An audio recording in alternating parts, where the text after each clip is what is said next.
আমি এখানে একটা স্ক্রিনে একটা ছবি নিয়ে আসছি। আপনি কি বলতে পারেন যে এটা আসলে কিসের ছবি? মানে এই জিনিসটা আসলে কি? এটা আমার কাছে এখানে ক্লিয়ার দেখা যাচ্ছে না। এটা একটা কোনো কিছুর অবয়ব হবে হয়তোবা। এই যে জিনিসটা দেখানো হচ্ছে একটা রাক্ষসের ছবি। এটা এটা কি আমাদের কোনো সংস্কৃতির মধ্যে পড়ে? এটা নাকি শুনলাম ছাত্রলীগকে বোঝানো হয়েছে এটা দিয়ে। শুনলাম আমি একজনের কাছে। আমাদের আপত্তি হচ্ছে এটা আমাদেরকে নতুন প্রজন্মকে হুম। আমরা একটা ভ্রান্তহীন একটা কোন দিকভ্রান্ত একটা জিনিস আমরা শেখাচ্ছি। এটা আপনি নিজেই বলেছেন এটা কোনো উদ্দেশ্য নাই, কোনো পূজা না, কিছু না। রাজু ভাই একটা কথা বললেন যে যে এই নববর্ষের যে মঙ্গল শোভাযাত্রা এখানে শিরিক করছে, মূর্তি পূজা করছে। আমি এই ব্যাপারের সাথে পুরোপুরি দ্বিমত, কারণ এখানে আমি শিরিকের কোনো কিছু দেখছি না।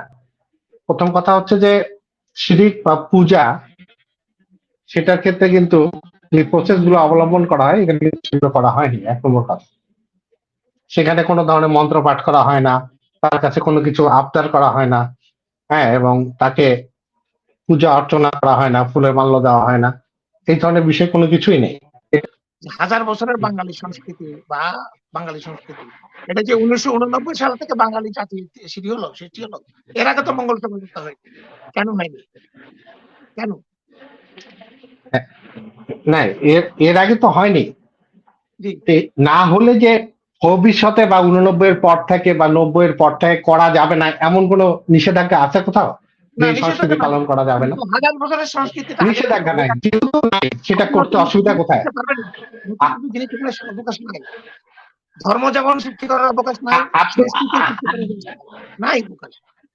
আপনি আচ্ছা ভাই, আপনি যদি 31st নাইট পালন করতে পারেন সেখানে যদি আপনার কোনো সমস্যা না হয়, আমরা চাই না বাংলাদেশে 31st নাইট পালন হোক, আমরা না আপনি করেন না, কিন্তু অনেকে তো করছে, অনেকে তো করছে, তাই না? আমাদের কালচারের বাইরে, আমাদের মুসলিম বাংলাদেশি মুসলিম কালচারের বাইরে, কিন্তু আপনার 89 তারপরে এখন যদি আপনি কালচারে কখনো হয় না, কখনো এটা বাঙালি জাতির বাঙালি সংস্কৃতির পাঠ হতে পারে না, যেটা 34 বছর 25 বছর আগে মাত্র শুরু হয়েছে। এটাই আমার প্রশ্ন, যে কেন শুরু হলো হঠাৎ করে, এটা কেন করতে হলো, বিতর্ক কেন এই বাঙালি আর বাংলাদেশি বিতর্ক সৃষ্টি করা হলো, এটাই আমার প্রশ্ন। উদ্দেশ্যটা কি? এটা না করলে বা কি, এটা করলেই বা না, লাভটা কি? এটা লাভ তো দেখি না, আমাকে বিতর্ক সৃষ্টি করা। ধন্যবাদ। দেখেন, এক একটা দিবস আপনি কেন পালন করেন? আপনি মে দিবস কেন পালন করছেন? এটা লাভটা কি? সবকিছুর পিছনে একটা উদ্দেশ্য থাকে, তাই না? একটা ঘটনা থাকে, একটা পরিপ্রেক্ষিত থাকে। আপনি বিজয় দিবস পালন করছেন কেন? আমাদের মুক্তির সাথে বিজয় দিবস পালনের সাথে এটা আমাদের পয়লা বৈশাখ পালন নিয়ে তো কারো কোনো প্রশ্ন নাই। আমার প্রশ্ন হচ্ছে কিভাবে পালন হচ্ছে, এগুলা না করলে হয় না। মূর্তি দরকার নাই তো, এটা তো পূজা না। এখানে রংটা কি? আমি এই জিনিসটা বুঝতে পারছি না। এখানে তারা একটা পূজা হতে গেলে যেগুলো থাকতে হবে সেই জিনিসগুলো যদি আপনার না থাকে তাহলে সেটাকে পূজা বলবেন কেন? পয়লা বৈশাখ পালন করা হয়। আমি এখানে একটা স্ক্রিনে একটা ছবি নিয়ে আসছি। আপনি কি বলতে পারেন যে এটা আসলে কিসের ছবি? মানে এই জিনিসটা আসলে কি? এটা আমার কাছে এখানে ক্লিয়ার দেখা যাচ্ছে না। এটা একটা কোনো কিছুর অবয়ব হবে হয়তোবা, আমি শিওর না এটা কি কিসের ছবি। রাজু ভাই, আপনি কি দেখতে পাচ্ছেন? মানে আপনি বলতে পারেন যে এটা একটা মানে বিকলাঙ্গ কোনো কিছু মনে হচ্ছে, হাতি বা কোনো কিছু, বাট নট প্রপার, বিকলাঙ্গ হতে পারে এই ধরনের একটা মূর্তি, ইচ্ছা মতো যা ইচ্ছা বানানো। হ্যাঁ, ওরকম কিছু, হ্যাঁ ওরকম কিছু একটা। এখানে আমাদের সংস্কৃতির কি রয়েছে? এই যে জিনিসটা দেখানো হচ্ছে একটা রাক্ষসের ছবি, এটা কি আমাদের কোনো সংস্কৃতির মধ্যে পড়ে? এটা নাকি শুনলাম ছাত্রলীগকে বোঝানো হয়েছে এটা দিয়ে, শুনলাম আমি একজনের কাছে। রানা বাবু, এই দুইটা কিছু বলতে পারেন? না, এখন দেখেন, এখন এক একজনের অভিব্যক্তি এক এক ভাবে পরিস্ফুটিত হয়। এখন চারুকলার ছেলেরা যে এটা বের করেছে বা এটা এঁকেছে, এর পিছনে নিশ্চয়ই তাদের কোনো সে রয়েছে। অতএব এমন কিছু তো না। আমার কথা হচ্ছে যে বিষয়গুলো তো রাষ্ট্রবিরোধী কিছু না। পশ্চিমবঙ্গে হয় মঙ্গল শোভাযাত্রা, আপনার জানা আছে? পশ্চিমবঙ্গে কি? পশ্চিমবঙ্গে এই মঙ্গল শোভাযাত্রা হয় কিনা আপনি জানেন কিনা? না, এটা আমি জানি না। হলে করলেও করতে পারে তারা, এটা তাদের অভিরুচি। হয় না। আচ্ছা, হ্যাঁ, আচ্ছা, পশ্চিমবঙ্গে না হলে কি আমাদের এখানে করা যাবে না? হয় না, দেখেন, আমরা তো দুটো আলাদা রাষ্ট্রের মধ্যে অবস্থান করছি, তাই না? আমাদের পররাষ্ট্রনীতি, তাদের পররাষ্ট্রনীতি দুটোই তো আলাদা।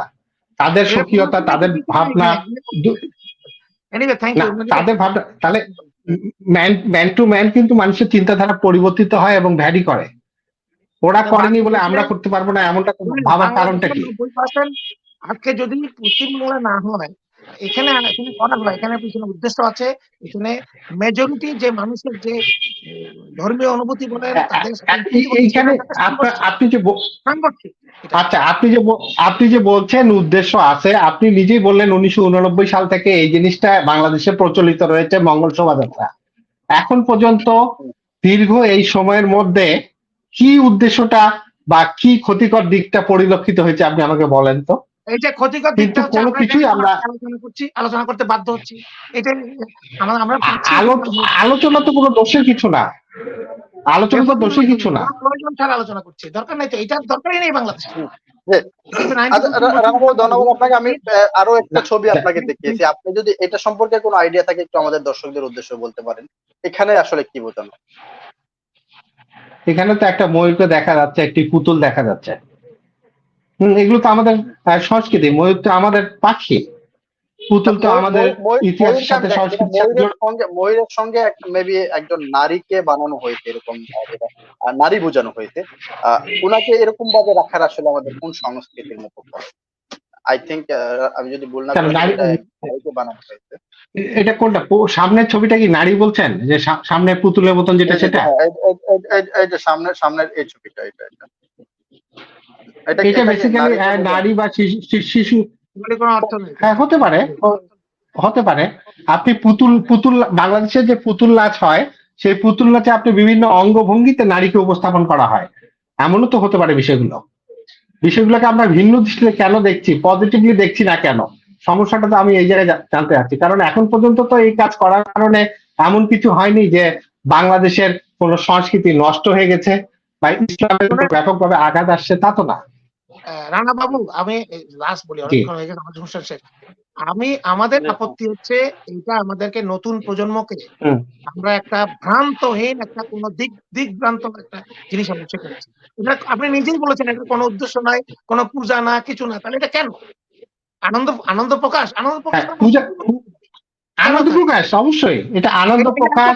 নতুন বছরকে, নতুন বছরের নতুন দিনকে স্বাগত জানানো, সেটা বিভিন্ন ভাবে আপনি বহিঃপ্রকাশ করতেই পারেন। স্বাগত জানানোর ভাবভঙ্গি, আপনি কাকে হ্যালো বলছেন, কাকে হ্যাপি নিউ ইয়ার বলছেন। সিংহভাগ জনগণের ধর্মীয় অনুভূতিতে আঘাত করে বলে আমরা মনে করছি। আপনি মনে করছেন না? কেন? কোথায় ধর্মীয় অনুভূতি? কোথায়? আমাদের বাংলাদেশের কি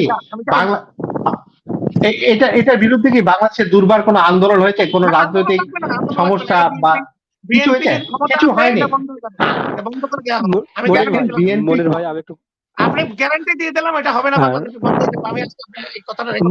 মনির ভাই,